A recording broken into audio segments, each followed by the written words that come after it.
अन्याय होता है तो रावण हंसता है। No comments. ये रावण की हंसी है। आज अमेरिका वाला कह रहा है केजरीवाल से सीखो, दिल्ली सरकार से सीखो, आम आदमी पार्टी से सीखो। कोफी अन्नान जी ने की दिल्ली के शिक्षा मॉडल की तारीफ। दिल्ली के मॉडल की तारीफ अमेरिका के न्यूयॉर्क टाइम्स में हुई मान्यवर। हमारा अपराध क्या है? हिंदुस्तान की पहली सरकार जिसने 200 यूनिट बिजली फ्री देने का काम किया, वो सरकार है केजरीवाल सरकार। आज उस सरकार को आप इस अपराध की सजा दे रहे हैं कि हमने जनता के हित में काम किया। तो दुर्योधन हंसता है, कौरव हंसते हैं। अत्याचार और अन्याय होता है तो नादिर हंसता है, बाबर हंसता है, गद्दाफी हंसता है। यह हंसी याद रखिएगा मान्यवर। धन्यवाद मान्यवर। आज इस बिल पर आपने मुझे बोलने का मौका दिया। अभी मैं सत्ता पक्ष के लोगों को सुन रहा था।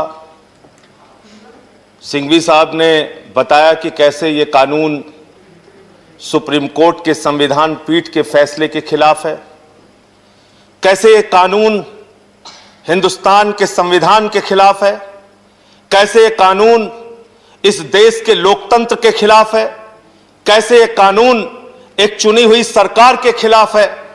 और जिस प्रकार से द्रौपदी का चीरहरण राज्यसभा के अंदर धृतराष्ट्र के सामने हुआ था, आज इस सभा के अंदर संविधान का चीरहरण हो रहा है मान्यवर। और मैं आपको बताना चाहता हूं, यह भारत का संविधान है मान्यवर, और इस भारत के संविधान के तहत 69वें संशोधन के तहत दिल्ली की विधानसभा मिली। और उस 69वें संशोधन में आर्टिकल 239A का क्लॉज 6 साफ तौर पे कहता है कि दिल्ली का मंत्रिपरिषद, सरकार का मंत्रिपरिषद दिल्ली की विधानसभा के प्रति उत्तरदायी होगा। यह संविधान कह रहा है, हम नहीं कह रहे मान्यवर। यह देश का संविधान, भारत का संविधान, बाबा साहब का संविधान कह रहा है मान्यवर। और आपने उस संविधान में संशोधन कर दिया बगैर किसी कॉन्स्टिट्यूशनल अमेंडमेंट बिल के।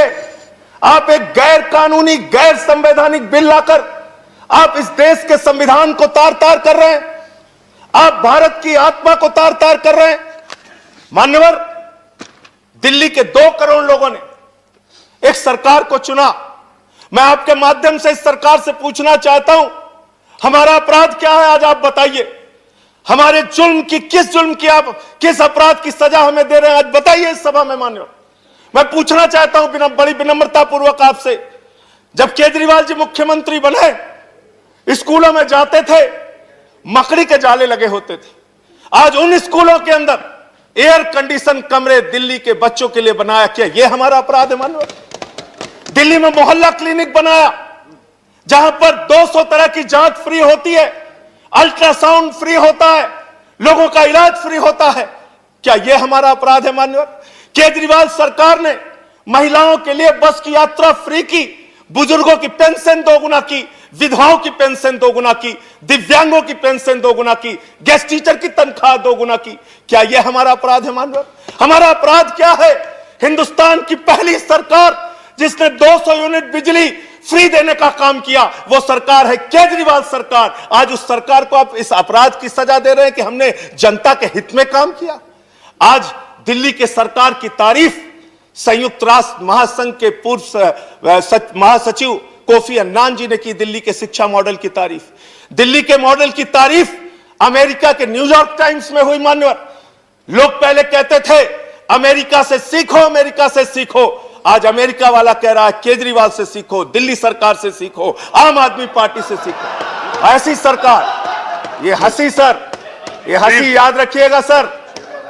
ऐसे हंसते जब अत्याचार होता है, अन्याय होता है तो रावण हंसता है। No comments. ये रावण की हंसी है, याद रखिएगा मान्यवर। इस सभा के अंदर अन्याय होता है, अत्याचार होता है तो दुर्योधन हंसता है, कौरव हंसते हैं।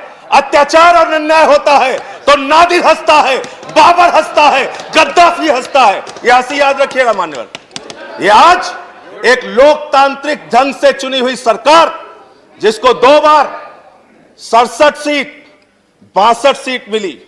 90% से ज्यादा एक पार्टी को सीट मिलती है, आप उसकी सरकार को खत्म कर रहे हैं। और मैं बड़ी विनम्रता पूर्वक पूछना चाहता हूं, कम से कम रविशंकर प्रसाद जी यहां पर मौजूद हैं, पूरी की पूरी भारतीय जनता पार्टी दिल्ली के पूर्ण राज्य की वकालत 2098 के घोषणा पत्र में, 2003 के घोषणा पत्र में, 2008 के घोषणा पत्र में, 2013 के घोषणा पत्र में, 2015 के घोषणा पत्र में आपने हमेशा दिल्ली को पूर्ण राज्य बनाने की वकालत की। लेकिन क्योंकि 98 से लेकर आज तक 23 साल से आप चुनाव हार रहे हैं और दिल्ली में केजरीवाल से 2 बार आप चुनाव हार गए, इसके कारण से आप एक चुनी हुई सरकार को खत्म करना चाहते हैं, उस सरकार को समाप्त करना चाहते हैं। अभी हमारे भूपेंद्र यादव जी बड़े समझदार व्यक्ति हैं, कह रहे थे राष्ट्रपति सर्वोपरि बताया गया, राज्यपाल सर्वोपरि बताया गया, उपराज्यपाल सर्वोपरि क्यों नहीं बताया जाएगा। तो आज इस सदन में तय कीजिए कि मोदी सरकार मतलब कुछ नहीं, प्रधानमंत्री मतलब कुछ नहीं, गृह मंत्री मतलब कुछ नहीं, जो कुछ होंगे देश के महामहिम राष्ट्रपति होंगे। तय कीजिए इस सरकार के इस सदन के अंदर माननीय बिल पास कीजिए बिल कि राष्ट्रपति देश को चलाएंगे। आज बताइए, दिल्ली में आप फ्री बिजली की योजना बंद करेंगे, लोग किसके पास जाएंगे? एलजी के पास कि मुख्यमंत्री के पास? लोगों ने वोट किसको दिया, दिल्ली की सरकार को कि एलजी को? आपने लिख दिया गवर्नमेंट मींस एलजी, सरकार मींस एलजी। देश के सुप्रीम कोर्ट के संविधान पीठ ने, जिससे बड़ी कोई अदालत नहीं हो सकती, उस अदालत ने कहा, मान्यवर साफ तौर पे कहा, 3 विषयों को छोड़कर बाकी सारे के सारे विषय दिल्ली की एक चुनी हुई सरकार के पास होंगे। आप देश के सुप्रीम कोर्ट के संविधान पीठ को नहीं मानते, आप भारत के संविधान को नहीं मानते, आप लोकतंत्र को नहीं मानते, आप एक चुनी हुई सरकार का आज गला घोट रहे हैं। लेकिन याद रखिएगा, ये लोकतंत्र है, यहां जनता मालिक होती है। जनता जब चाहे जिसको अर्श पे पहुंचा दे, जनता जब चाहे जिसको फर्श पे पहुंचा दे। आप जो ये काम कर रहे हैं, आने वाले दिनों में इस अपराध के लिए दिल्ली की जनता और देश की जनता आपको माफ नहीं करेगी। आज मैं सिर्फ इतना कहना चाहता हूं मान्यवर, दिल्ली के अंदर केजरीवाल सरकार को क्यों बर्खास्त करने की, ये बर्खास्त मैं मानता हूं, चुनाव का कोई मतलब नहीं रह गया, सरकार को आपने खत्म कर दिया। आज क्यों किया गया ये? इसके पीछे सबसे बड़ा कारण, जब दिल्ली में किसान आए और उनको जेल में डालने के लिए आपने 9 स्टेडियम मांगा, केजरीवाल ने कहा हम ऐसा ऑर्डर फाड़ के फेंक देंगे, हम अपने अन्नदाता को जेल में नहीं डाल सकते। उस अधिकार को छीनने के लिए आप ये बिल लेकर आए हैं।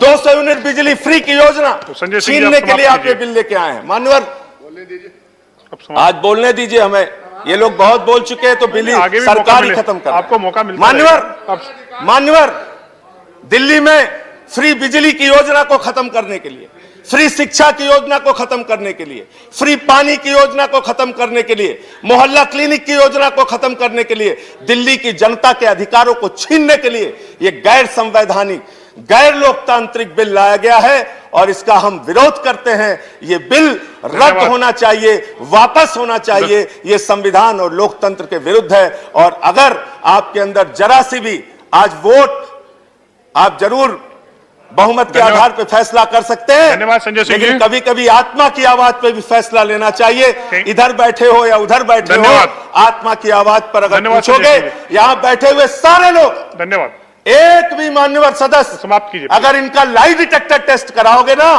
तो ये बोलेंगे दिल से कि ये गलत है, धन्यवाद संजय सिंह जी, गलत है।